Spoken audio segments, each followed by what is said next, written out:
So today we're going to dive into the 5th chapter of the Mother Book. This is really the completion of this part of the Mother Book, the first 5 chapters. The 5th chapter is the coming together, the resolution. In the first chapter, 2nd and 3rd chapters, it's a progressive unfolding of the nature of what's involved in this collaboration between the embodied divinity and the supreme divinity, be it Divine Mother or Truth. This collaboration between the two is what the Mother Book is uniquely talking about in this way, as if the divinity is right here. As if it's right here. It's not some distant, faraway place. It's here, trying to come in, trying to meet you. And if we can wake up to it, if we can turn to it, if we can attend to it, then it can do its work. I've said this in other ways, that the universe is trying to manifest itself as us. It's been showing us in all our lives exactly what needs to be seen, met, and experienced so that it could manifest itself as us. And we've been doing our darndest to turn away from all the lessons, or at least half the lessons that the divine principle is trying to show us. So it's this becoming conscious of this possibility, waking up to the possibility of our collaborating with our own coming to the truth of what we are, is what the Mother Book and what the Gita has also been pointing to all along. It's not an abstraction. This is something just we haven't been paying attention to. So, Arjuna, I'll need you to turn off the AC.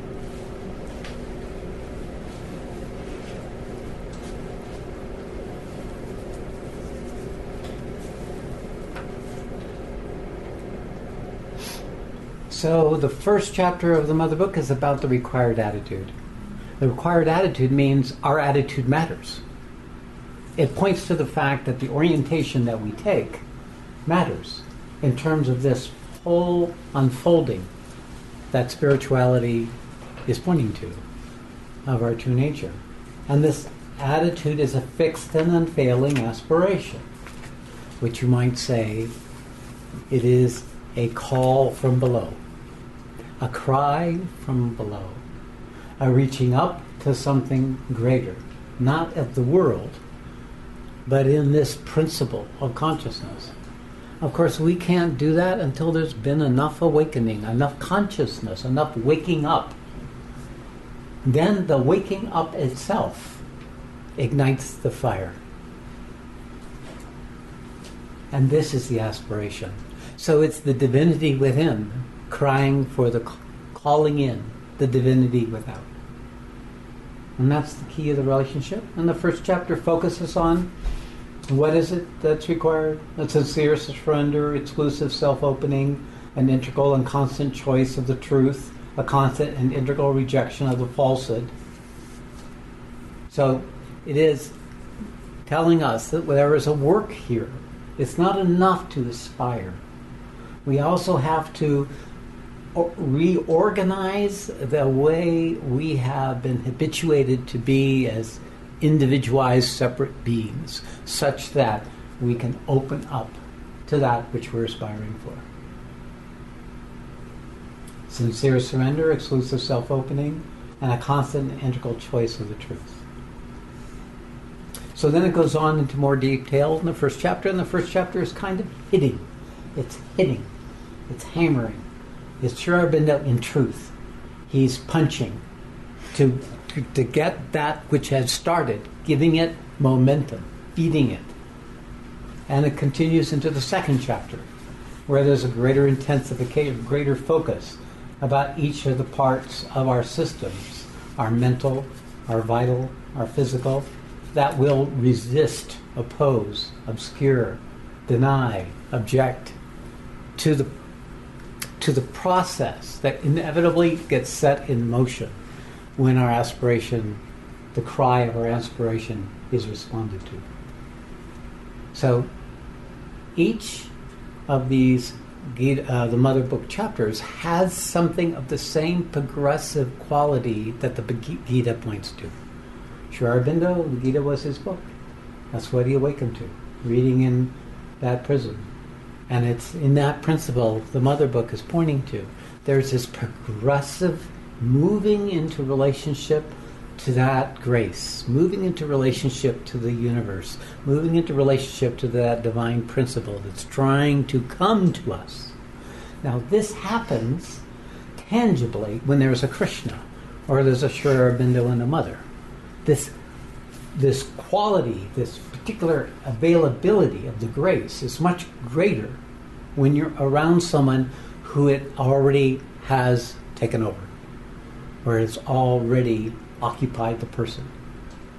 Then this becomes very much a practical, directly experiential body of information that can give you, in a relatively immediate time, the feedback, the consequences of when you choose to align and when you choose not to align.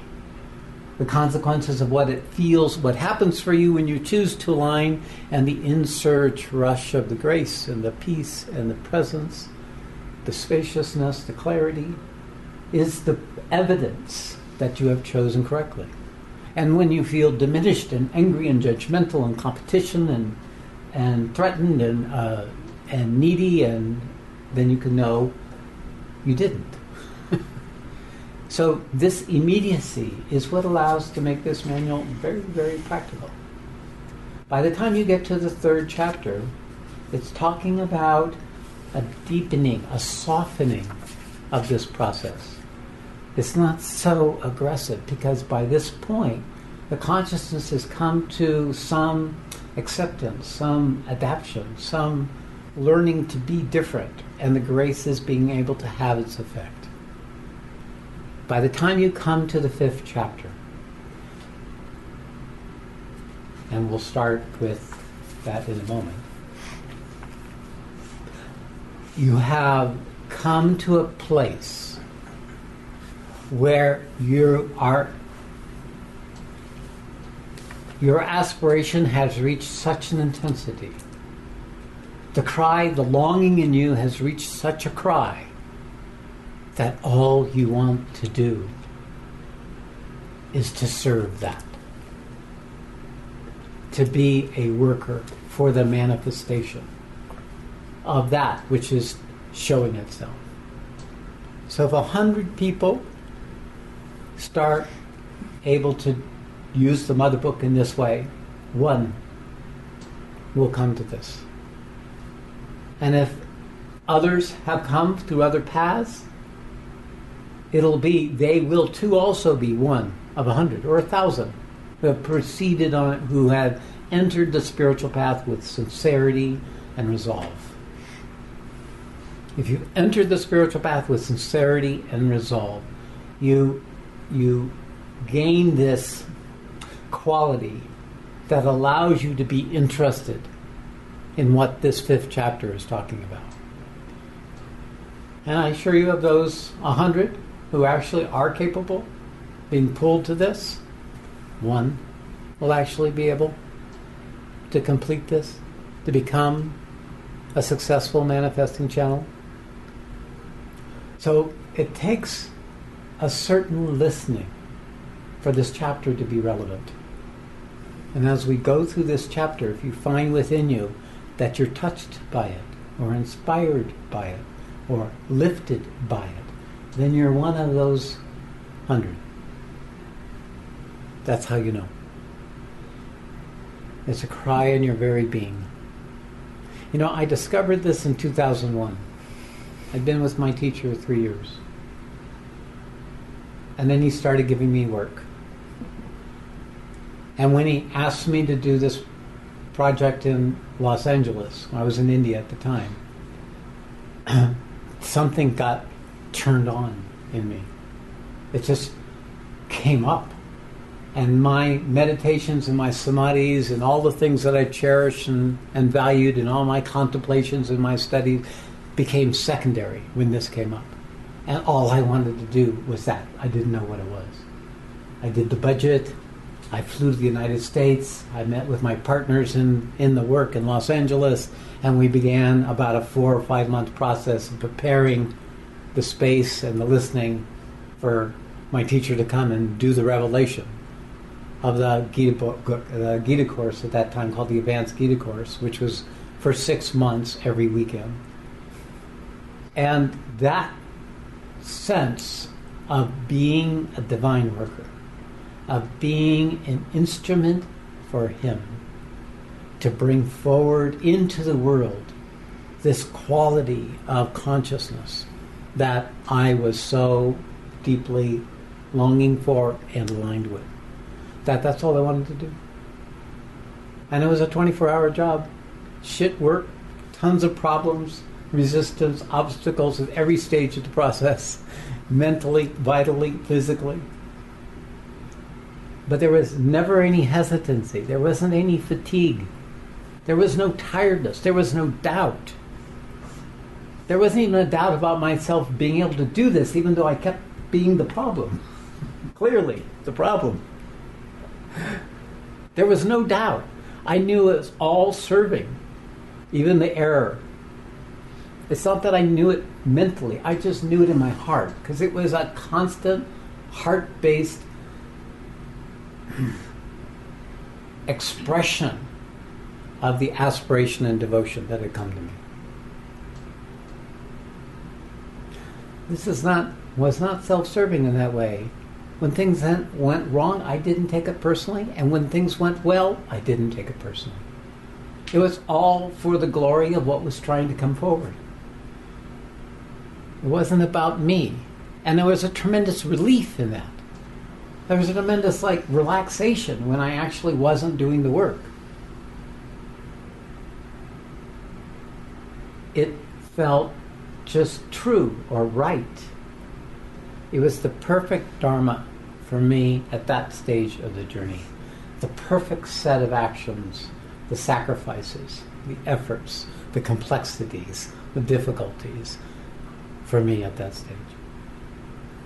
But it began to show me what it is that I'm doing now. It just became the initial showing of what it means to be a divine worker, to be an instrument or channel for this principle. No fear, no doubt, no ambition. Nothing can set you back. Nothing can have you leap unnecessarily forward. There's only this that's arising. There's complete freedom, even in the midst of all the things that can go wrong or all the things that need to be handled. To be with that, to meet that, to do the little things, to do the dirty work, to do the difficult thing. It just, you do it. So it's noble in that sacrifice, that quality of the splendorous nobility that comes to one who is engaged in that is how you begin to know your own divinity. It's how your ego begins to bow to that which is manifesting itself as you. When that comes, when that splendorous nobility comes to you, then you are the Arjuna or the Arjunai. Then you are the worker. And it is, as long as you live, the food that keeps you going. It is the reason you exist. It's not like this versus something else. It's not like a job and then I go home for doing this or that. It is the whole organizing principle of your existence. So this 5th chapter is pointing to a committed, resolved, determinate giving over to whatever is required to serve this thing which is the source of your aspiration and the source of your devotion. And the more you do this, the more the aspiration is there. the more the devotion is there, the more you're lifted out of yourself, the more you come into contact with the energies and the forces that will support you in more perfectly expressing or manifesting that which is already working through you. Okay, so this is the Mother Book. It's the same as the Gita in the 12th chapter. The 12th chapter is the merger has come, and Arjuna is beginning to settle back into his body and said, what the hell happened? And here I am back. Now what do I do with this? And Krishna gave him advice quite similar to what you're going to hear in the Mother Book. Keep me in your mind alone and in your intellect too. Thereafter you shall dwell in me. There is nothing higher than this.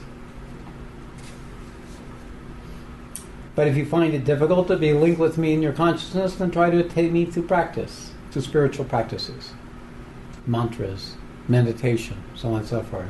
If you're unable to pursue the path of practice, then work for me alone. You shall also attain perfection by working for me. And now there might not be a me in your life, but it would be, everything would be an act of service, an act of sacrifice. However, while striving to realize me, if you find this to be too difficult, then by controlling your senses, relinquish the fruits of all actions to me. So, these are the three modes: practice, work, and relinquishing the fruit of action. You'll see an echo. You'll hear the echo as we begin to read the Mother Book. If you want to be a true doer of divine works, your first aim must be to be totally free from all desire and self-regarding ego. All your life must be an offering and a sacrifice to the Supreme. Your only object in action shall be to serve, to receive, to fulfill, to become a manifesting instrument of the divine Shakti in her works. You must grow in the divine consciousness till there is no difference between your will and hers, no motive except her impulsion in you, no action that is not her conscious action in you and through you. It just moves me so much, this page. This is a consecrated life. A life consecrated to something greater. The whole life becomes an offering, an act of self-giving.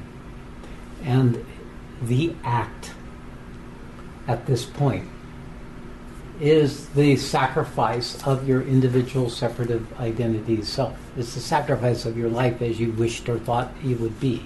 It's the sacrifice of the story and the beliefs and the ideas and the habits of what you've made important. It's a willingness to go and give that up in order for this to manifest. But it's no longer even I'm sacrificing. There is just this casting forward, no longer being dragged back or distorted or diverted from those past patterns of your human life. This freedom to step into this opportunity has been earned. It's not available off the bat. On the spiritual path, it is only when one is actually very close to oneness, to merger in their essential character, in their essential being, to that divine reality. Because it will then, in the mental and the vital and the physical, and be able to integrally demonstrate, act on what needs to be demonstrated in any one moment, in any one situation, without you actually thinking about it or efforting about it. It's a spontaneous unfolding as the two forces for this great endeavor start coming together. The grace and the aspiration. And in that fire, in that cauldron, in that intensity, action occurs. This is the power. If we go into merger experience and we are not in action, and we're sitting in our samadhi or in our meditation, it has no way of entering into the world beyond that one exposure. So it will pass. It's like when I ran movie projectors, you would take two carbon arcs and you would bring them into proximity with a high electrical charge, and at some point you would be able to be generating this beginning of an arc, but until they struck, it couldn't hold. It wouldn't hold. You had to keep going until you could get, and then once it held, you could hold a certain distance. It wouldn't work. Nothing would happen. You would burn out the circuits if you kept the two, negative and positive, in connection to each other. They had to have a certain distance, but not too much distance, because the light wasn't powerful enough.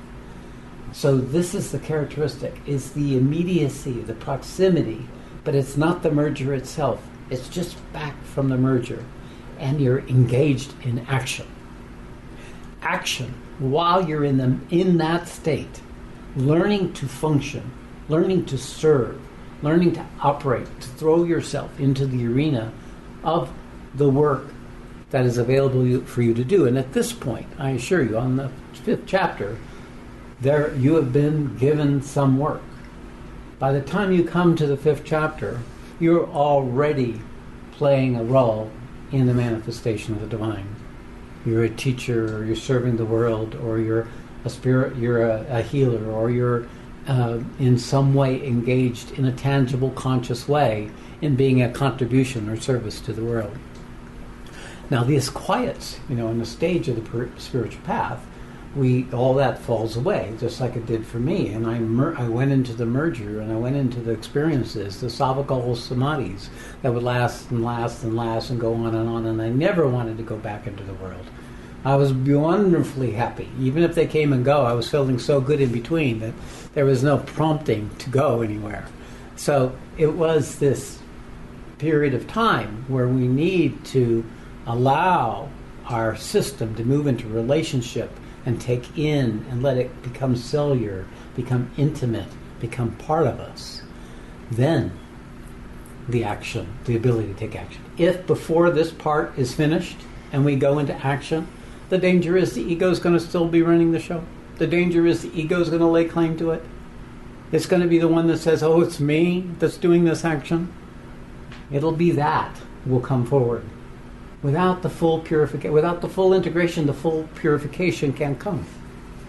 The force has to come in deep enough so that we can see the hidden obscurities. We can see the hidden structures in our egoic orientation of fear and desire and control, of judgment, evaluation, and comparison. We have to have the quality of consciousness to be able to perceive what it is that's in the way of the perfect manifestation. So this quality of integrating and then coming to the point where you're in a deepening relationship with that universal principle, the grace that's coming to you, and then action. That action is that is the Dharma.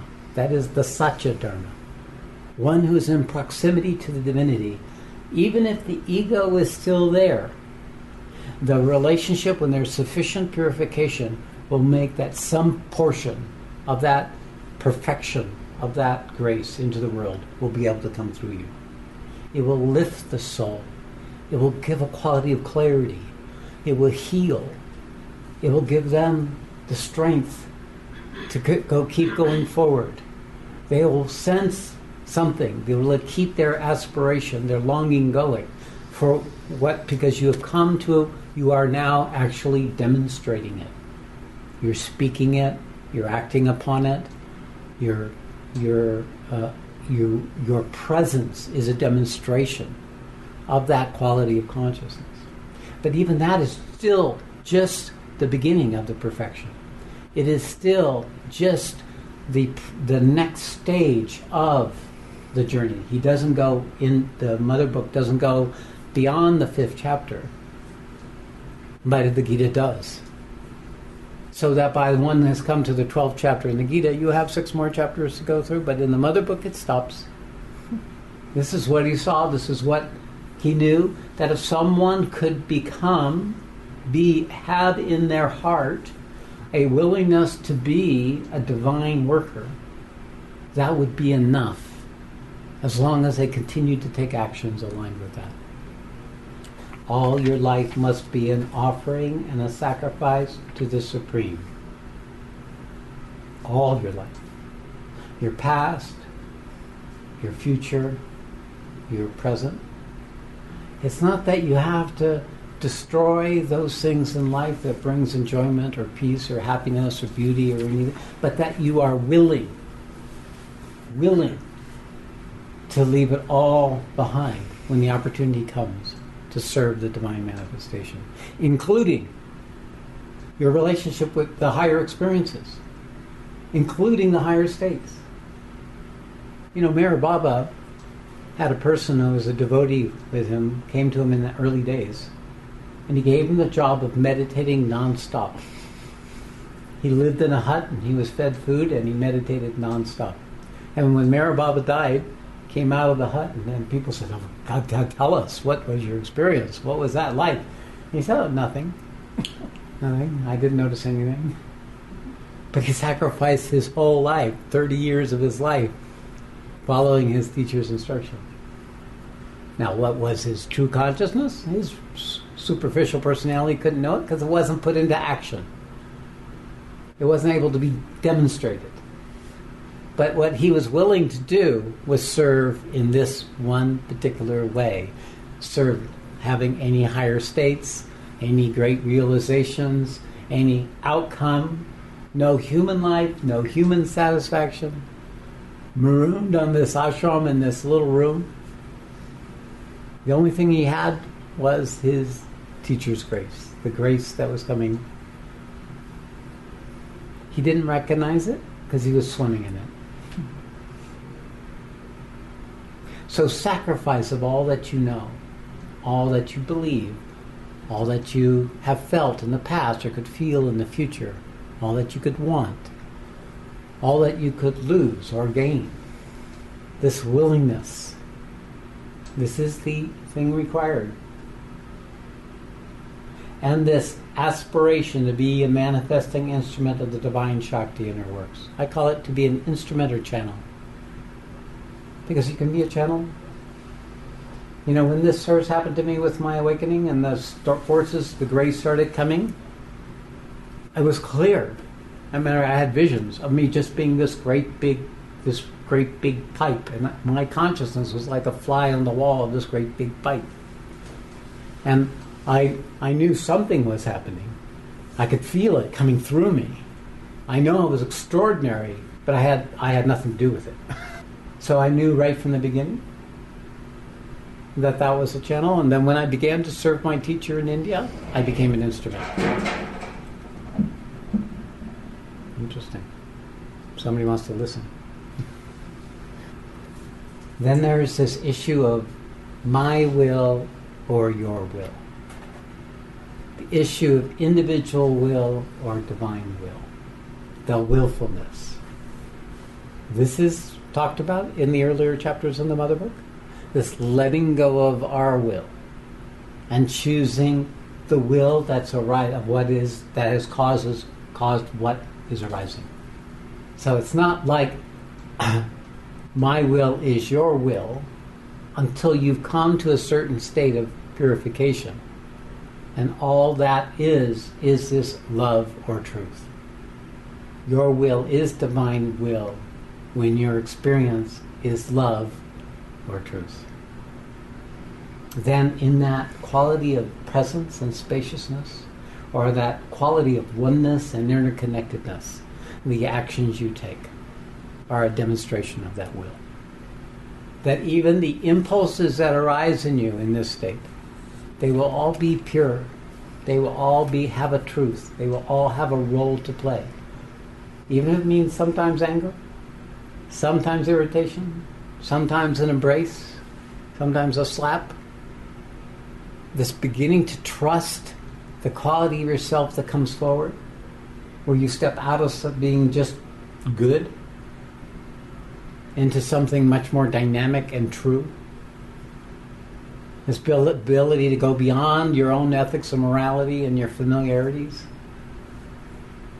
to be demanding, to be insistent, but it doesn't come from the same place, even if it's the same action. Through our imperfections, the divine manifests itself. I assure you that's what happened to me. I watched my imperfections work. The thing that was clearly not working proved to work better than anything else that could have been done.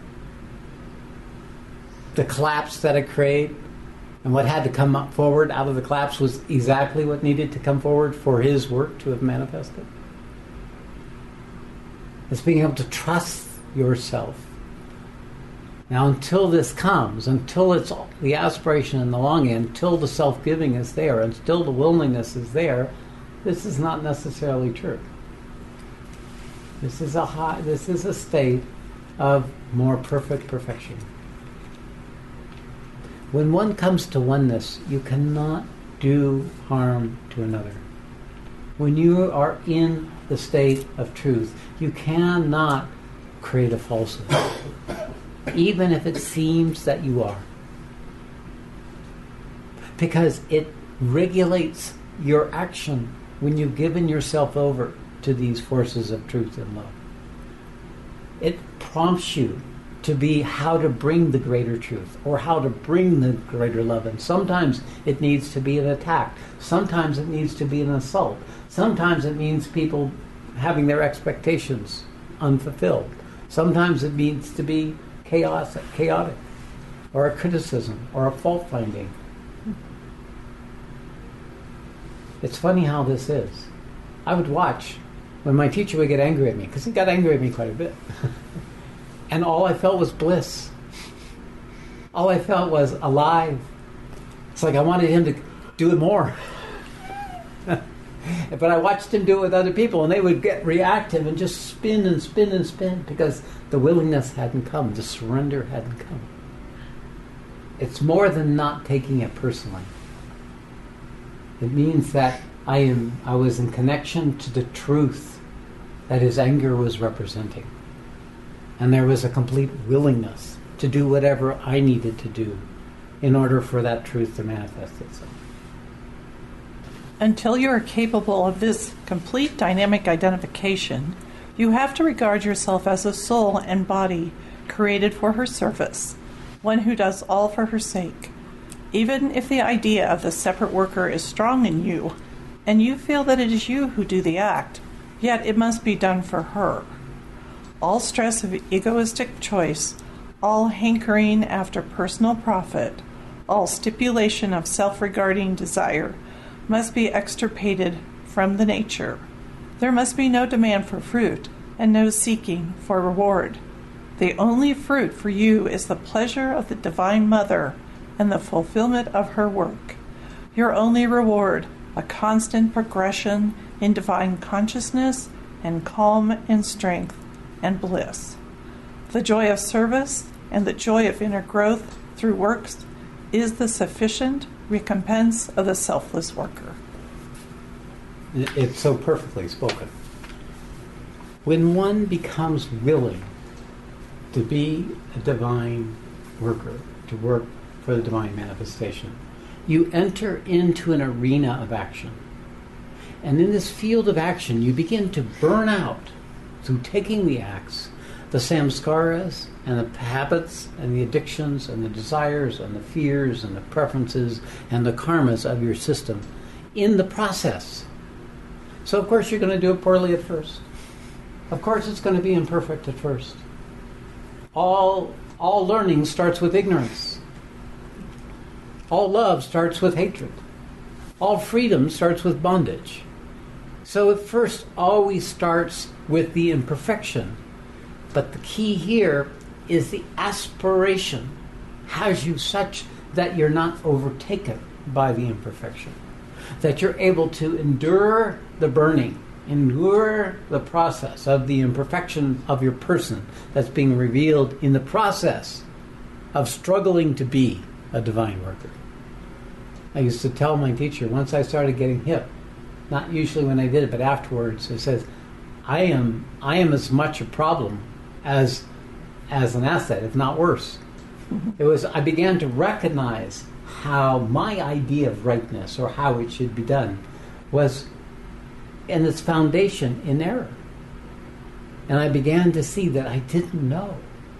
I didn't know how to have it be true. I had so organized my life to success. See, some people learn through success and some people learn through failure. I learned through success. So I learned how to make something happen no matter what. I pushed through obstacles, resistances, until the thing got done, no matter what the cost. So this determinate quality was based on an idea of that success. It wasn't based on truth. It was based on my desire. It was based on my attachment to a certain kind of outcome. It was based on my attachment to it looking a certain way while it was happening. It was that control structure in there. And so when I began to apply this to work for my teacher, it was creating all these obstacles and structures that had, by the time my teacher came, he said, "Holy shit, what did you do, Siddhartha? What did you do, Scott? This is horrific. I can't live here. I can't do this program in this house. Are you kidding? There's no way this is going to work." And it was like, 5 months of work out the window. Promises I had made. Contracts I had signed. Things I had done to set in motion. The way I thought it needed to be done. Everything got thrown away. He moved out that day, that night. He moved out, rented 3 apartments. Everybody moved into 3 apartments. Had me go out and find all these different places in LA to do the programs in. So people are going to be coming in. I think they had already come one weekend. And I should have known, because when they first came, we were in a suburban area of LA. And we had done all these changes on the property, which we would find out would create the neighbors so upset that we were eventually had the building department came over and evicted us from continuing doing what we were doing. That the first night, everybody was staying in a cheap Motel 6 about 4 blocks away, and a drug raid occurred in the motel, and at 2 or 3 in the morning, all the 10, 15 people in that motel came wandering down the streets under the street lights in LA suburb in their pajamas or with a blanket, coming to the house, knocking on the door and say, "What do we do?" That was the clue that my idea of how it was going to work wasn't going to work. And it proved to be the case as after that weekend, so that everything had to be redone. So this was a discovery that the whole structure of my person as an architect and successful in the world, and being able to be effective and be right, wasn't true. So it was a big wake-up call. But instead of being defeated, I became thrilled. Instead of taking it personally, it became an opportunity to come forward in a new way that I didn't know how to do it. So this was a resolution, evidence of the resoluteness that I had brought to serving, to be a divine worker for my teacher. So the first thing was I did it very poorly. And this is how it works. Once we willingly engage in the process of going beyond ourselves, we're not going to do it perfectly. It takes time, and we discover what's hidden, what still resists, what's still obscured. It's actually, because it's action, it brings out that which is hidden. And it starts showing those parts of ourselves that if we stayed in our samadhi or stayed in our ashrams, we would not be able to discover. And it routs out the nooks and crannies of ourselves.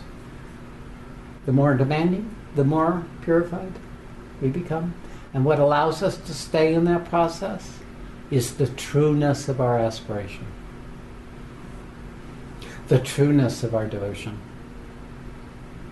And in the process, it becomes more true,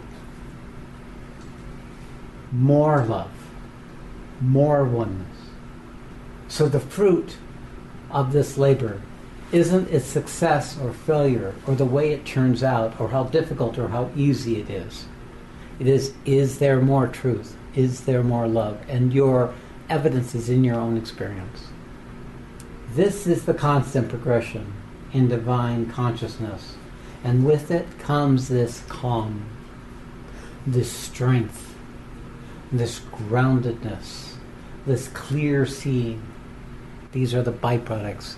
And you become a capable manifesting instrument. Whereas a human being, you were just a tiny, no matter how successful you were, it's just a tiny expression of what that is.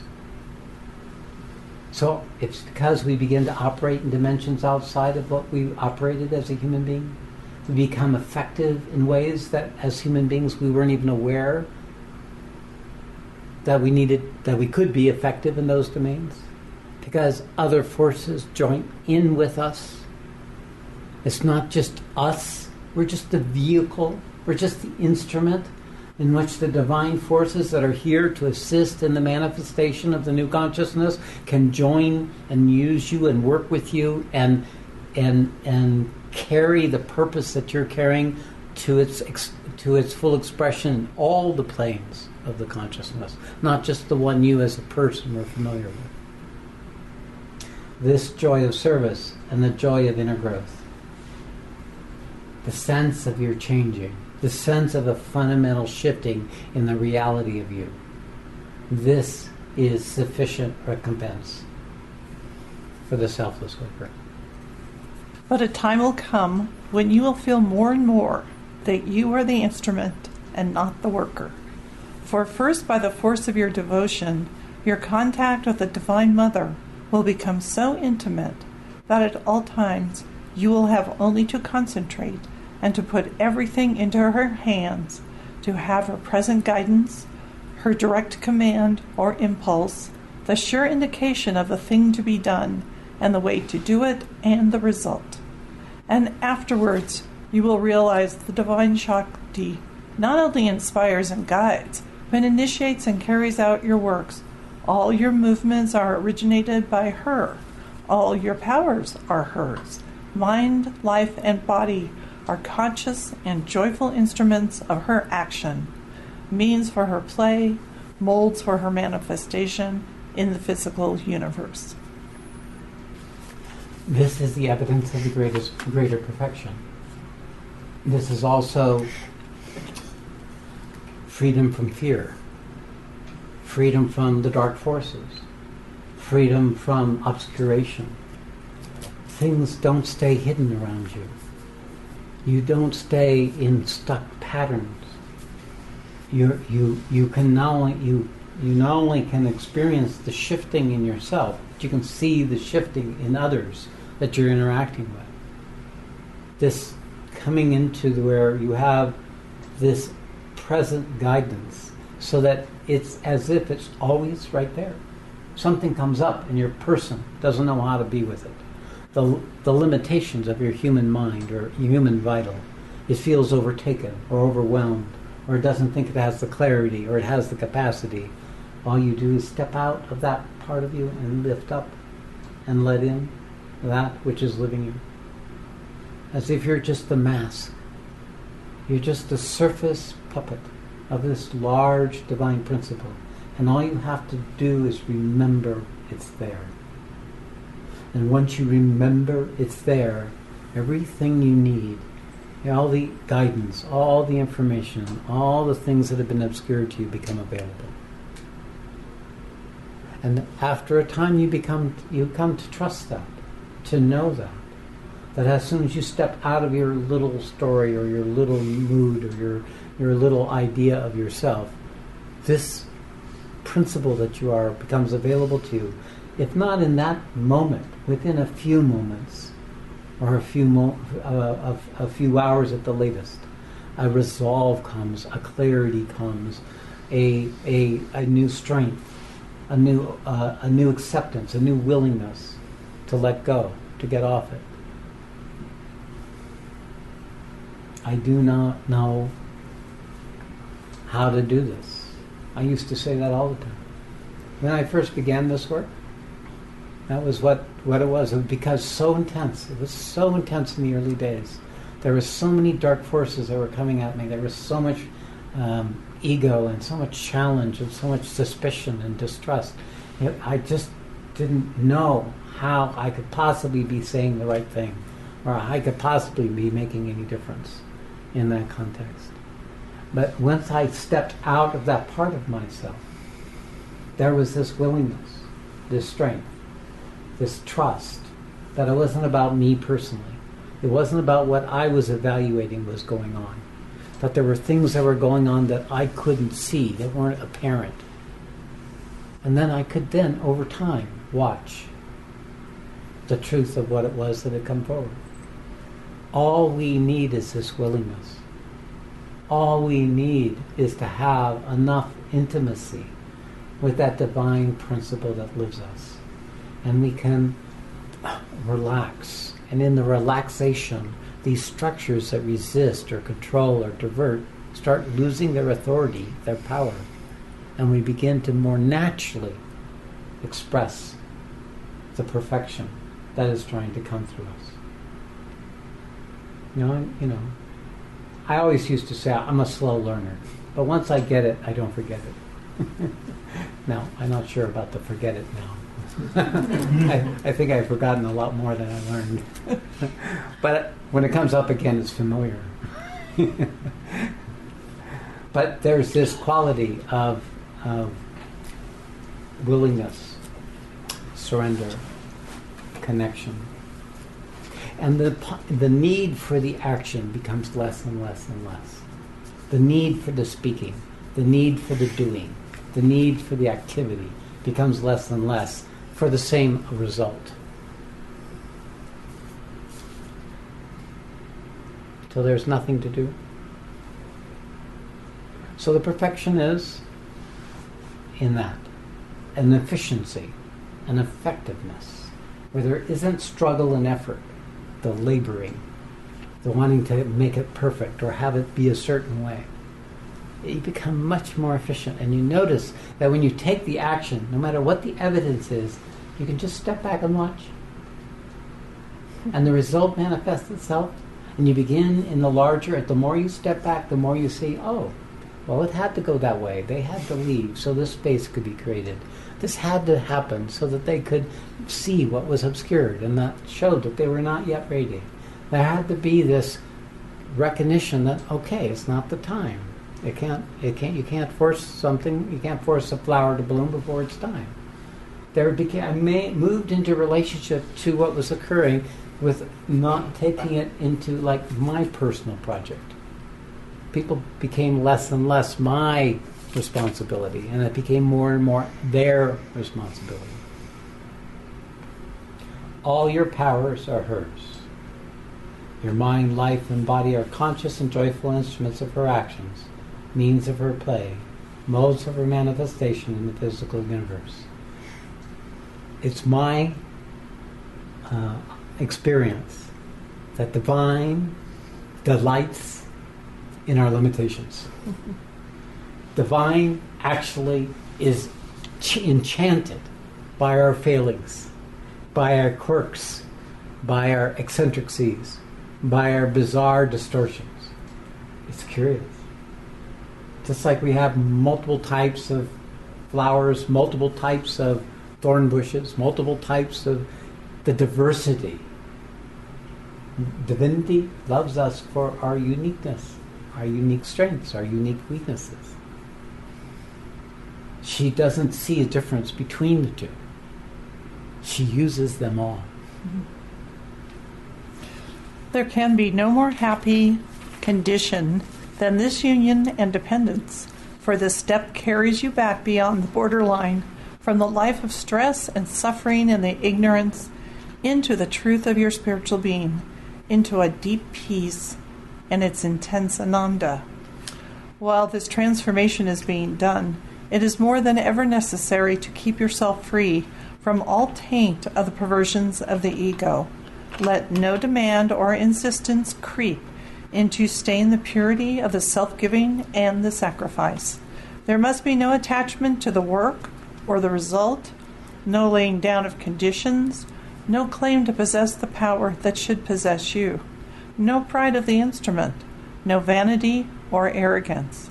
Nothing in the mind or in the vital or physical parts should be suffered to distort to its own use or seize for its own personal and separate satisfaction the greatness of the forces that are acting through you. Human ego. The principle of ego, the core principle of egoing, is founded in the essential quality of the I amness that is behind ego. That principle of knowingness, that principle of experiencing, that has an individuality, has a place. So this I amness, in its essence, is divine. But when it takes on fear, when it takes on desiring, when it takes on judgment and mind and mood and emotion and sensation and addiction and habit, then that I amness becomes those things and makes those things itself. So this structure that comes up on this stage of the journey, in its essential principle of the ego, is pure, but in its aggregation through the course of your life, through the habit of your beliefs, the habits of your passions or desires or your need of affirmation. That's one danger on the spiritual path, is the lust, greed, and anger structures can still have their echo in each of our persons.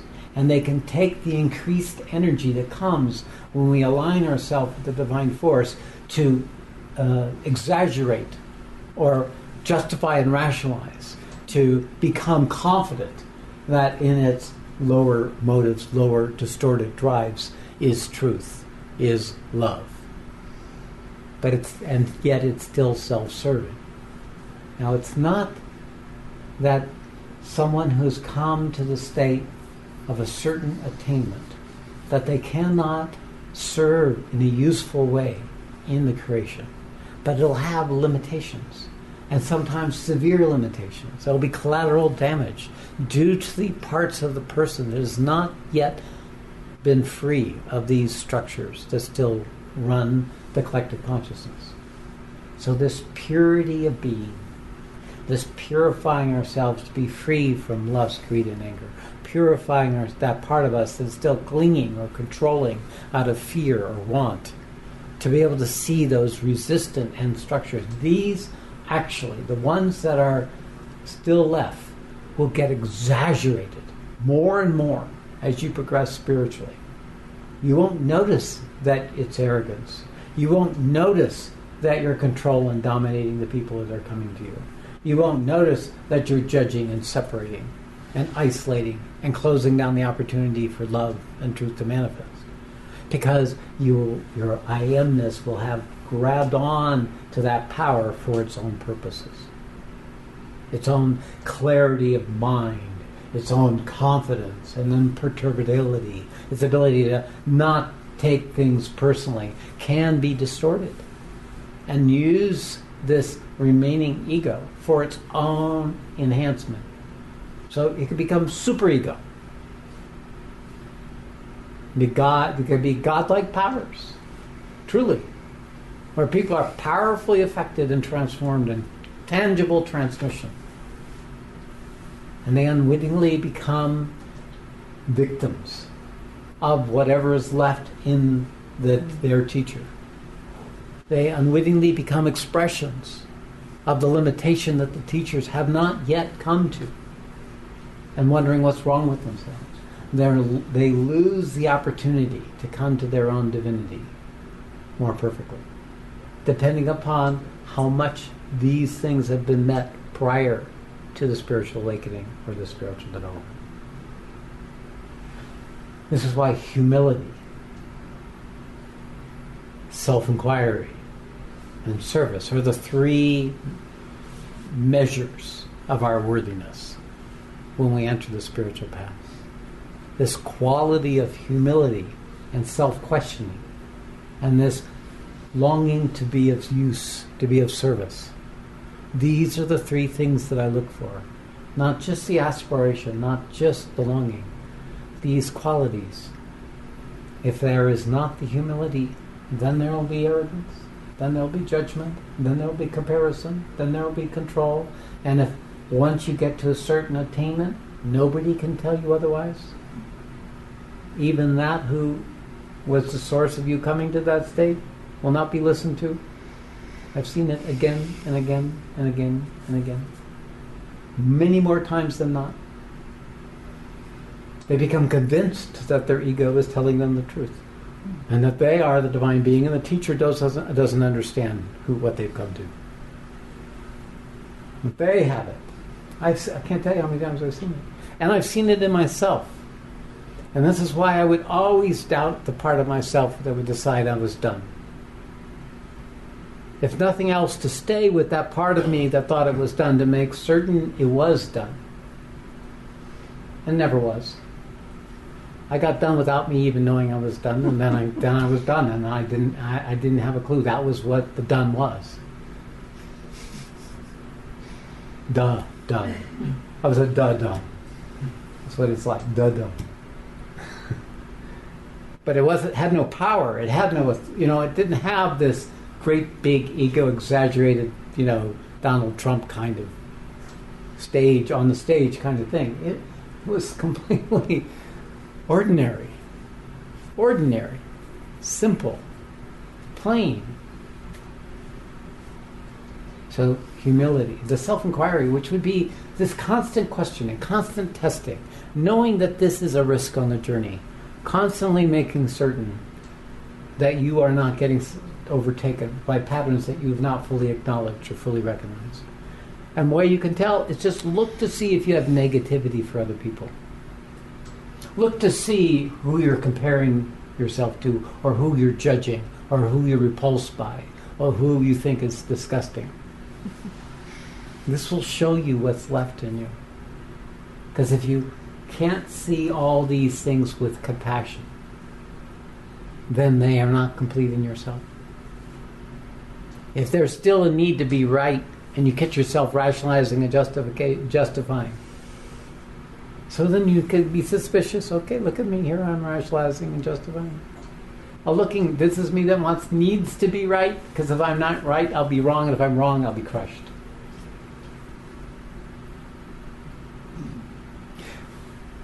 Engagement in action, where this is constantly coming up, when you come to a certain spiritual state, is enormously purifying. The samskaras burn left and right. The karmas of multiple lifetimes get dissolved in weeks, and engaged in actions of this sort, in a way that could never be if you just rested in the experience of the energy and the state that came to you. I had quite a number of experiences with my teacher where I was in physical ordeal. There were physical ordeals where I was sick or weak or confused or tired or exhausted. And I was required to get certain actions done no matter what. We went to Nepal. Thought I was going to be my teacher and a few people, that ended up to be a whole entourage. And I was in charge of luggage and the money and everything, and I don't understand, at that time, I couldn't understand the English that Indians speak. So even if I could find an Indian who spoke English, I couldn't understand what he was saying. So I'm in charge in finding the taxis, I'm in charge of negotiating the deal, the restaurant paying the bill, I'm in charge of finding the places to stay at night as we traveled all the way from southern India to Nepal. So by the time, and then I'm in charge of making sure the luggage, all this entourage happened, and at least most of them were women, and they always had lots of luggage. And I had all this luggage to organize, to keep track of, and the money to keep track of. And every time the driver would come up and say, rupee, rupee, rupee, and he would tell me it was going to be this many rupees, and I would know that I couldn't pay him that many rupees. I would have to ask someone else, how many rupees can I pay him? I remember late one night when we came into motel into Nepal. We were still in India. We hadn't crossed the border to Nepal, and it was like 2 or 3 in the morning, and I had to find a place for all of us to stay. And I went into a taxi with Jay Kumar, who could speak English, and we found a hotel that had rooms. It just so happened there wasn't enough room for me. So they all got the rooms, and I got to sit on a concrete bench in a concrete patio, which was fine, because I was having these wonderful states that were going on concurrent. So I just sat on the bench, and I was fine for about an hour and a half until a cloud of mosquitoes had found me. And they were biting every part of me. And at that point, I didn't know about deep. I didn't know. I was just utterly uncomfortable, and I was trying to surrender to it, right? So there were so many situations. I remember at that same trip, we finally make it to Nepal, and he's presenting to the chief justices and the ministers associated with the king at that time. And I'm videoing, and I am so sick that every 5-10 minutes I'm running to the bathroom to throw up, and then coming back to take over the projector, and then running to the bathroom to throw up.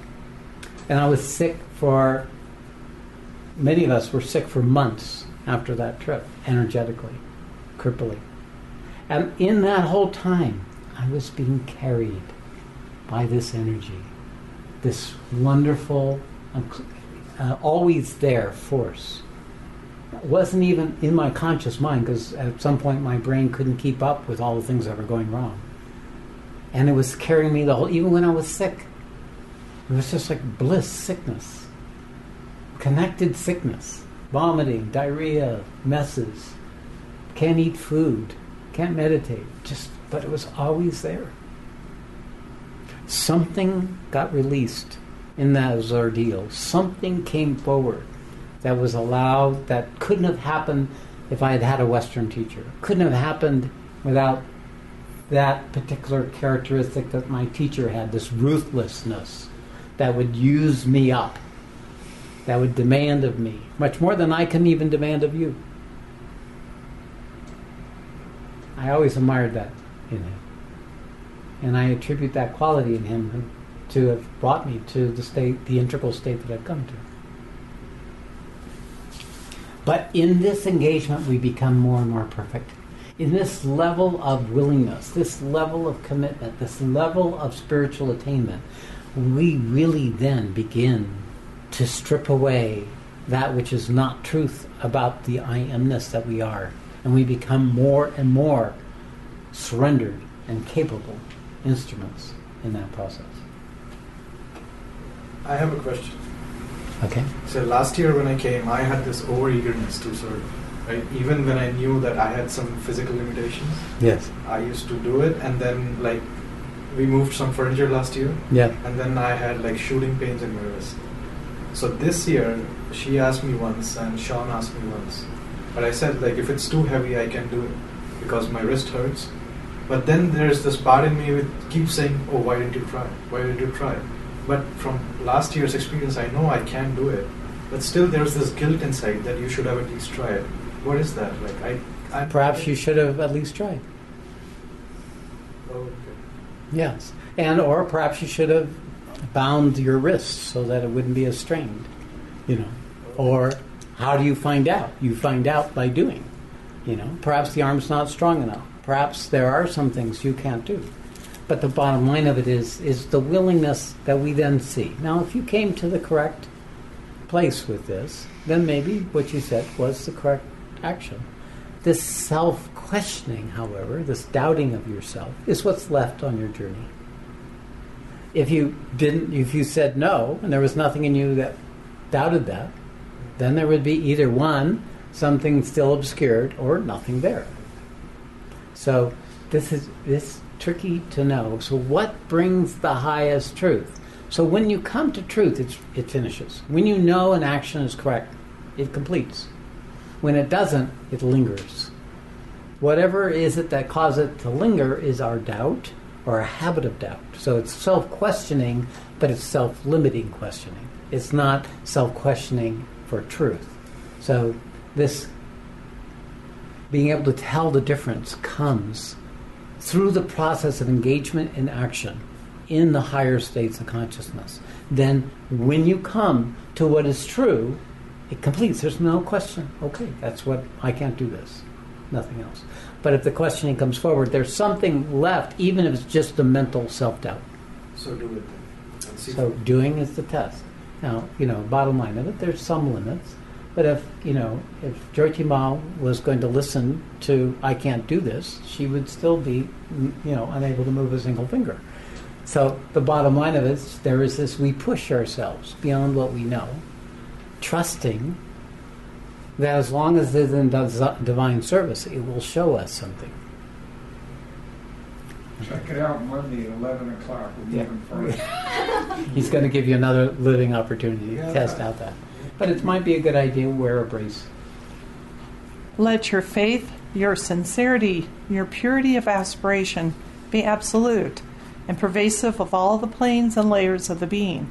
Then every disturbing element and distorting influence will progressively fall away from your nature.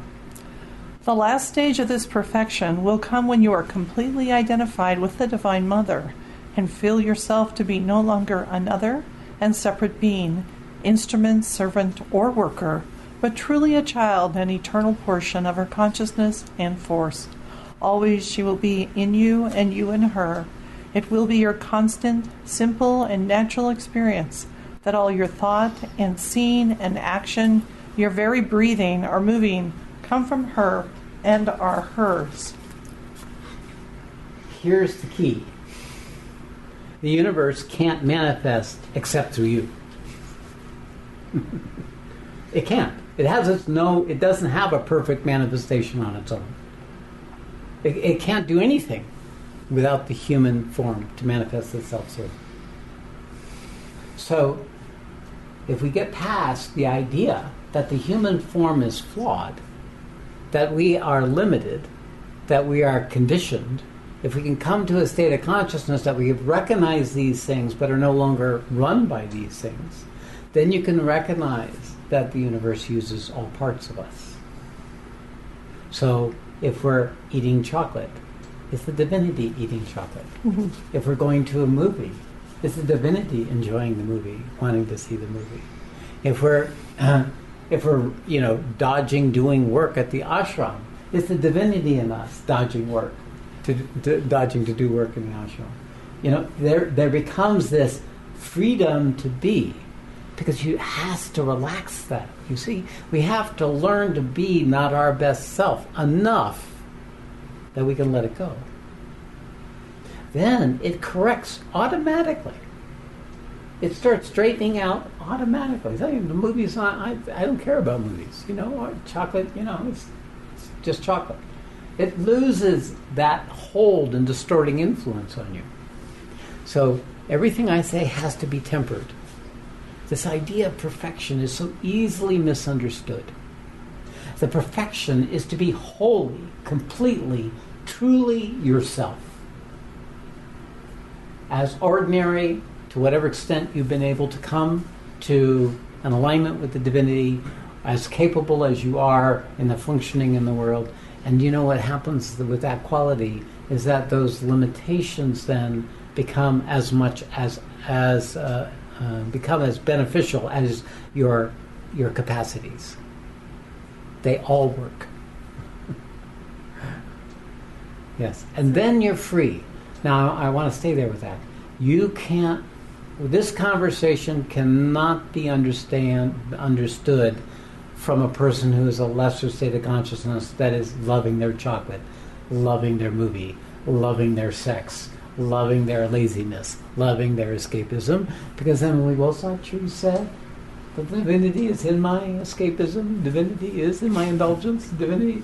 This would just be another justification for the limitation of what we are. The tamas has to be purified. The rajas has to be quelled. And then in the sattvic state, the quality of true enjoyment.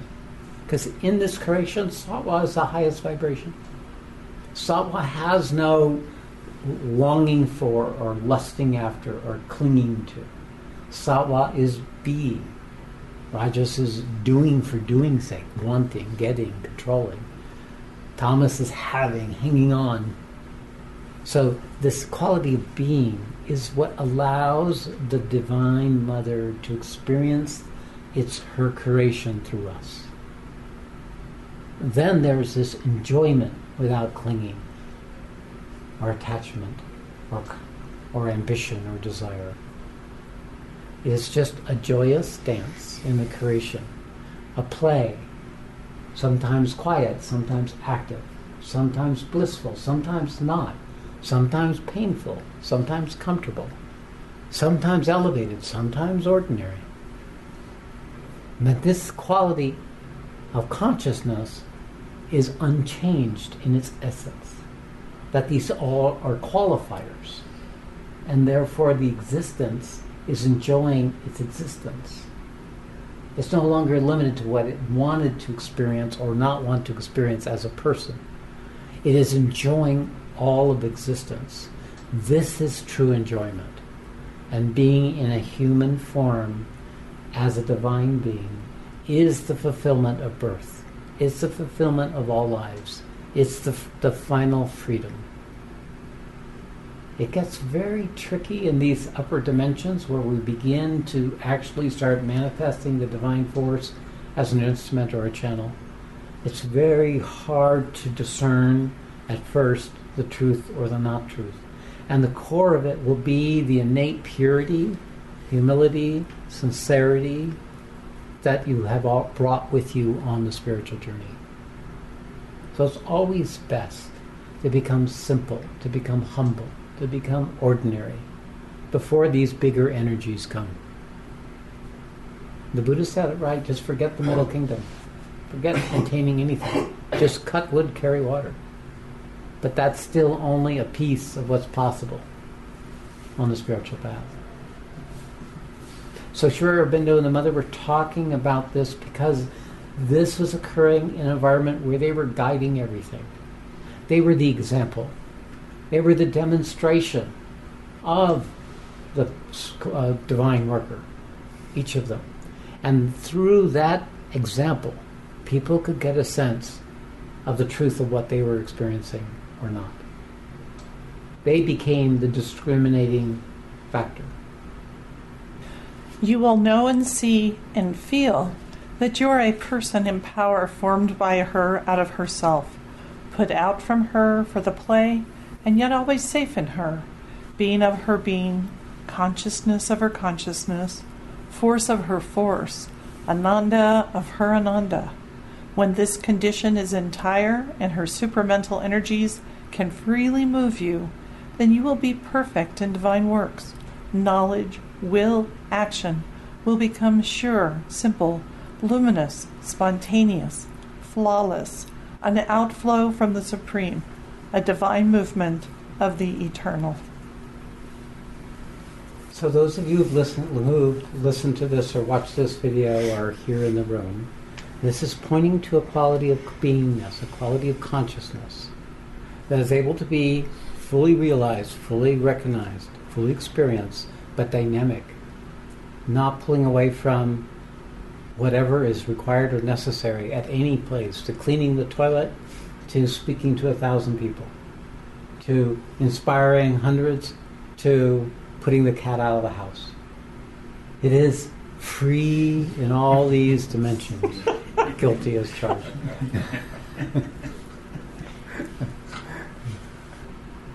So we read of these things. We read of the different attainments on the spiritual path and the different stages of the journey of the spiritual path. But when we actually start getting to a place where the opportunity is to become divine and to manifest divine, it's very, very hard to find an example, a living example that you could live by. We can have not living examples. We use them and they're useful. The story of their lives, the detail of their choices, the way they acted. But to be able to be in the presence of one who's come to the fully integrated state, where the body and the heart and the vital and the mind are all surrendered to that same one principle. This is an impression. This is a samskara over which you will never recover. You will not be able to stop until this is yours. So it's a curse. And it's a blessing.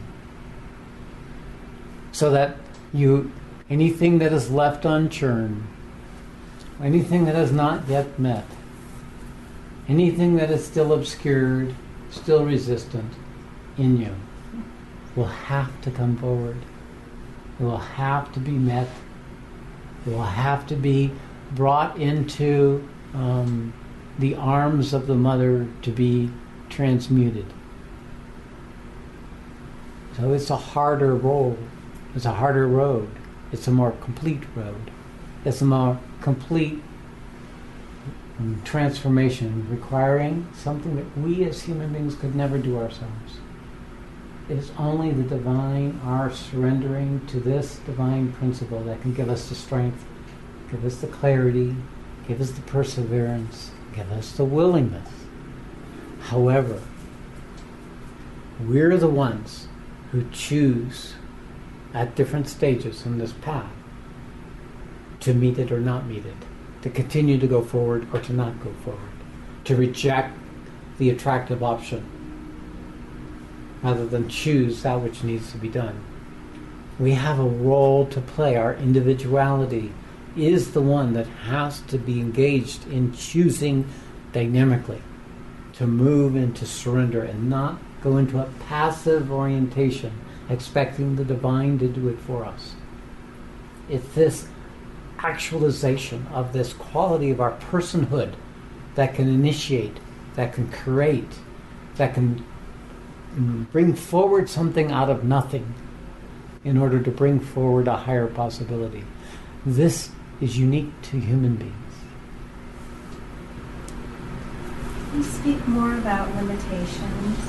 Because if divine is to manifest as me, to become more fully me, that includes irritation, frustration, crankiness, impatience. Right. That are all qualities of this. Exactly. Divine. And it becomes clear when a person gets to a certain state that even when they're angry or they're irritated, that it's having an effect on people different than ordinary anger or irritation. There's a couple of measures. One, when you come to a certain state, it doesn't stay. It lasts a short period of time, you're angry. A short period of time, you're upset, relatively speaking. The more, if it's less than 20 minutes, if you have anger or rage or judgment or reaction or righteousness, and it doesn't last longer than 20 minutes, then it's a remnant of your person that's being dissolved in the process of expressing itself. If it lasts more than 20 minutes, then and more than 8 hours, then it's a structure in yourself that is still grabbing hold of you, still limiting you. That there are parts of yourself that are still obscured that you haven't met yet. So the relativeness of this is how long they stay with you. Right? Now for Arjuna, he had to get to a place where he just cut off the head of his cousin. Right? And he could be upset, sorry, he could cut off the head of his cousin, be sorry, but it wouldn't last, or his uncle, or his respected teacher. Of course, he wasn't cutting, he was shooting arrows through them. So he came to the place of freedom from his identification with his action. So that even when he was irritated and even when he was reactive, you used to fight with Krishna. In the Mahabharata, talks about the times where he and Krishna fought, where he said, no, I shouldn't do this, I should do that, I'm not going to do what you want me to do. And finally, he did do what Krishna wanted him to do. But there was this part of him that still was in the process of completing, and it took the challenge of a war, of a battlefield, in order for these characteristics of him to come forward to be dissolved. So it's a process. And how do you know? The measure for yourself, if you have true, sincere inquiry, is watch how it affects people. See if it helped move the situation forward. See if somebody got stuck or set back. And if that stuckness or setbackness was something that could help them on their journey forward. So your vision of the cause and effect, the principle of how things work, expands. And you can begin to see how a butterfly in the Himalayas changes the weather off the coast of California. You begin to see that all these little actions have an interrelatedness. And then the individual, by that point, the individual identity that's associated with your irritation or associated with your anger or rage or need to control things has lost its authority. This is like a hollow thing that it's coming out and then collapsing. So that's evidence. Because I'm seeing there's a barometer inside me. There was a crankiness when I was in San Diego, and I'm seeing that we're off. We're out of alignment with our purpose and our intention. Good. And so that's The anger is expression that it's not aligned. Now, the truth of the anger has nothing to do with the people around you. It's the part of you that wasn't awake enough to play the part that you had to play. Because when you come into greater authority, then what happens is even other people who are unrelated to you, who are creating chaos, you have a role to play. I was the one that wasn't aligned, and that reverberated through the whole company. So you saw that. Yeah. Yeah. So, and this is how that's why it's great. You come up here and then go back into your workplace where you've got, 18, 20 people working, and it's all moving. And because you're changing, they're changing, and so nothing is staying the same.